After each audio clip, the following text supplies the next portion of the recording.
اور جس وقت رسول پاک کی آمد ہوئی، اب حدیثوں میں ہے، بخاری شریف بھی پڑھو آپ، مسلم شریف بھی پڑھو، حدیثوں میں موجود ہے، فرمایا رسول کریم صلی اللہ تعالی علیہ وسلم جیسے ہی قبا کی چوٹیوں سے نظر آنے لگے، جتنے مدینے میں حبشی تھے وہ اپنے نیزے نکالے، ڈھال نکالے، اور اپنا مخصوص جو ان کا رقص ہوتا تھا اس سے وہ رقص کرنے لگے، ڈھالوں پر اپنے نیزے مار مار کر کہتے تھے محمد عبد صالح، محمد عبد صالح، یہ الفاظ تھے حبشیوں کے۔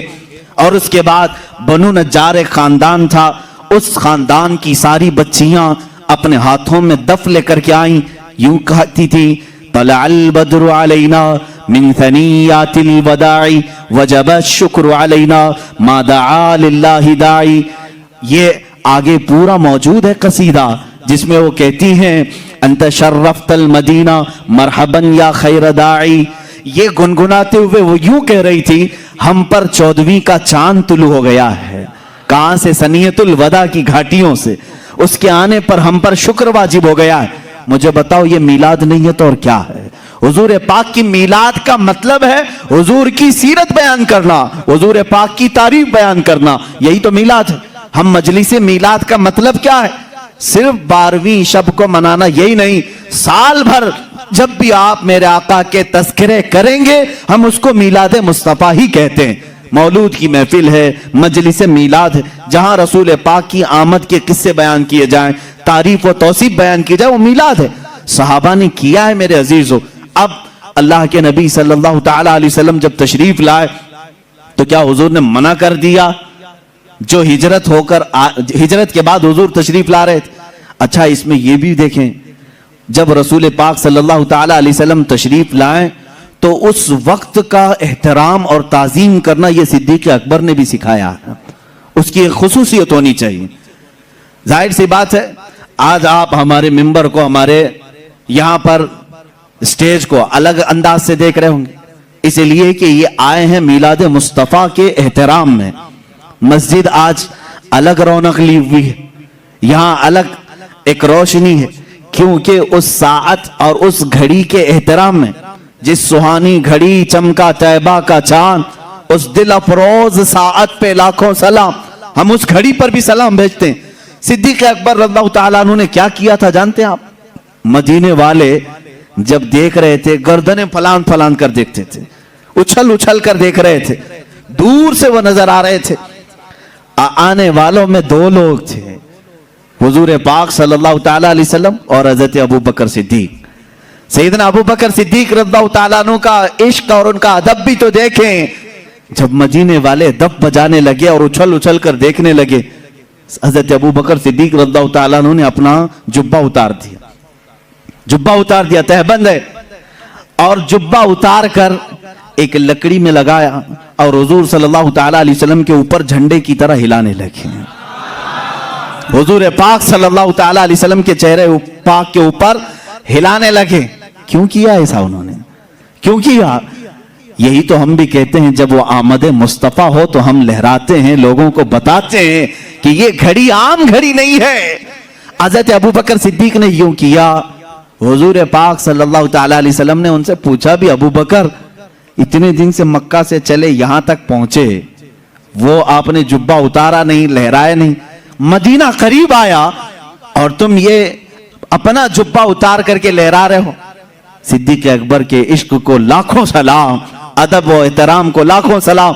عرض کرتے ہیں آقا بہت سارے مدینے والوں نے آپ کو اب تک دیکھا نہیں، میں یہ سوچتا ہوں کہیں وہ غلطی سے مجھے رسول نہ سمجھ لیں، میں نے اپنا جبہ اتار دیا ہے تاکہ مدینے والوں کو پتہ چلے آقا اور ہے غلام اور ہے۔ جھنڈے لہراتے ہیں تو پتہ چلتا ہے آقا تشریف لا رہے ہیں۔ یہ صدیق اکبر نے کر کے بتایا ہے، جب رسول تشریف لا رہے ہوں تو جھنڈے لہرائے جاتے ہیں، اس لیے کہ اس گھڑی کا ادب ہو، اس کا احترام ہو۔ مدینے والوں نے دیکھ کر ہی پہچان لیا جو لباس اتار کر آ رہا ہے وہ غلام رسول ہے، اور جس کے سر پر جھنڈا لہرا رہا ہے اگرچہ جبے کا ہو وہ محمد الرسول اللہ ہے۔ میرے آقا صلی اللہ تعالیٰ علیہ وسلم کے آنے کا ادب و احترام مدینے والوں نے بھی کیا تھا۔ اب میں یہ کہتا ہوں کہ جسے مدینے والوں کی خوش قسمتی ملی وہ میرے آقا کی میلاد منائے گا اور مدینے والوں میں اس کا حشر بھی ہوگا، کیونکہ میرے آقا نے فرمایا ہے من تشبہ بقوم فہو منہم، جو جس قوم کی عادت کو اپنائے گا دنیا میں قیامت کے دن وہ اسی قوم کے ساتھ اٹھایا جائے گا۔ اے وہابیوں، تم مکہ کے ابلیس کے ساتھ غم مناؤ اور تمہارا قیامت کے دن حشر انہی کی جماعت کے ساتھ ہوگا۔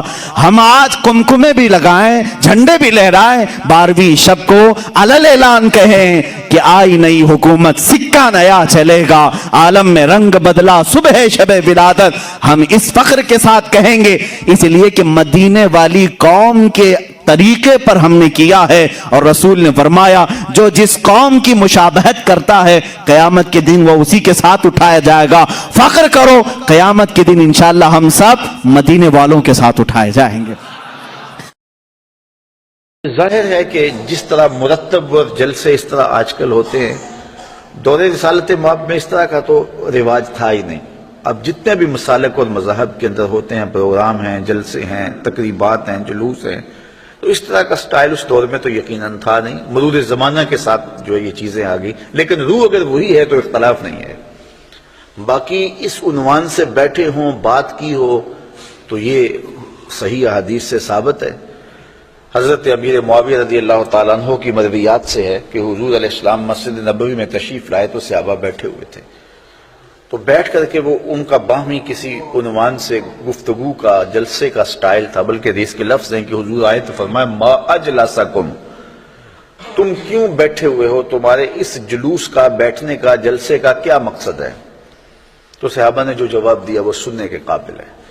انہوں نے کہا جلسنا نذکر اللہ و نحمدہ علی ما ہدانا للاسلام و من علینا بک، حضور ہمارے بیٹھنے کا مقصد یہ ہے کہ ہم اللہ کی حمد بول رہے ہیں، اس کی ثنا کر رہے ہیں، اس کا شکریہ ادا کر رہے ہیں اس بات پر کہ اس نے ہمیں ہدایت اسلام دی اور آپ کی صورت میں ہمارے اوپر کرم فرمایا، وَمَنَّ عَلَيْنَا بِكَ، آپ کی صورت میں ہمارے اوپر کرم کیا۔ اور اگر اس کو حضرت حسان بن ثابت کے لہجے میں دیکھنا چاہو تو ان کے لفظ صریح لفظ یہ ہیں مَنَّ عَلَيْنَا رَبُّنَا أَن بَعَثَ فِينَا مُحَمَّدًا صلی اللہ علیہ وسلم، ہمارے رب نے ہمارے اوپر احسان کیا ہے کہ محمد عربی عطا کر دیا۔ اور اگر اس کا اردو میں منظوم ترجمہ چاہو تو یہی ترجمہ ہوگا فضل رب العلا، اور کیا چاہیے، مل گئے مصطفیٰ، اور کیا چاہیے، من علینا ربنا ام بعث فینا محمد۔ تو انہوں نے کہا کہ ہم اس پر اللہ کا شکریہ ادا کر رہے ہیں کہ اللہ نے آپ کی صورت میں ہمارے اوپر احسان کیا ہے۔ جب صحابہ نے یہ بات کہی تو حضور مسکرا کے گزر جاتے، کہتے کہ اچھا کام ہے، اور اگر اچھا نہیں تھا تو روک دیتے، لیکن حضور فرمایا کیا صحابہ تم اس بات پہ قسم اٹھا سکتے ہو کہ اسی لیے بیٹھے ہو؟ تو صحابہ کو حیرت تو ہوئی ہوگی کہ اس بات پر قسم لینے کا کیا مقصد ہے، لیکن حضور نے کہا تو انہوں نے برجستہ عرض کی حضور ہم اللہ کی قسم اٹھا کے کہتے ہیں اسی لیے بیٹھے ہو۔ حضور نے باقاعدہ حدیث میں آتا ہے، مسلم کی روایت ہے، سنن نسائی میں ہے، باقی کتب حدیث میں ہے، حضور علیہ السلام نے ان سے قسم مانگی، مجھے قسم دو کہ تم اسی لیے بیٹھے ہوئے ہو۔ تو صحابہ نے عرض کی حضور ہم اللہ کی قسم اٹھا کے کہتے ہیں ہم اسی لیے بیٹھے ہیں۔ تو حضور نے قسم مانگی ان سے، اور انہوں نے سب نے باقاعدہ قسم دی، ہم اللہ کی قسم اٹھاتے ہیں، ہم اسی لیے بیٹھے ہیں کہ آپ کی صورت میں اللہ نے جو ہمارے اوپر انعام کیا ہے اس پر اللہ کا شکر ادا کر رہے ہیں۔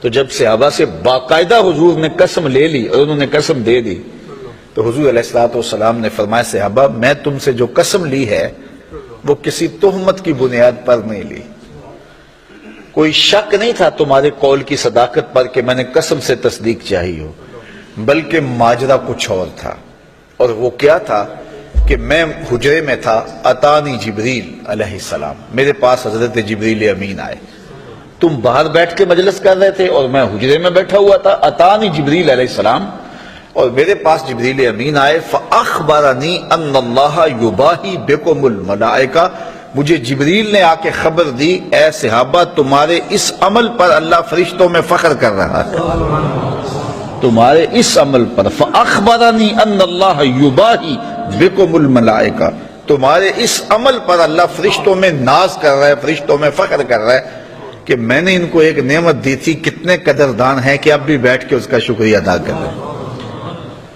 اللہ اکبر۔ تو مجھے بتائیے، آج اگر میں اور آپ بیٹھ جائیں اور جمع ہو جائیں، چلو بیٹھنے کی جگہ پر چراغاں بھی کر لیں، نیچے اچھی چٹائیاں بھی بچھا لیں، اب اتنی آوازیں نہیں ہیں کہ زور سے بول کر آخری شخص تک آواز پہنچائی جائے، چلو سہولت کے لیے لاؤڈ سپیکر بھی لگا لیں، کوئی دور و نزدیک سے لوگ آئے ہیں ان کے لیے کوئی کھانے کا شیرینی کا انتظام بھی کر لیں، تو اس میں کیا قباحت ہوگی؟ یہ کیا بالکل اسی مجلس کا تسلسل دکھائی نہیں دیتا؟ ہاں اگر ضد ہے تو اس پر بڑی باتیں کی جا سکتی ہیں اور کی بھی جاتی ہیں، لیکن اگر ضد نہیں ہے، انصاف کی نظر سے دیکھا جائے تو اگر اسی عنوان سے میں بیٹھ جاؤں اور آپ بیٹھ جائیں اور ہم جو ہے وہ اپنے رزق سے اس کے لیے کوئی دوستوں کے لیے اہتمام بھی کھانے کا کر لیں اور حضور علیہ السلام کی سیرت کو عنوان چھیڑ لیں، فضائل و مناقب کی باتیں کر لیں،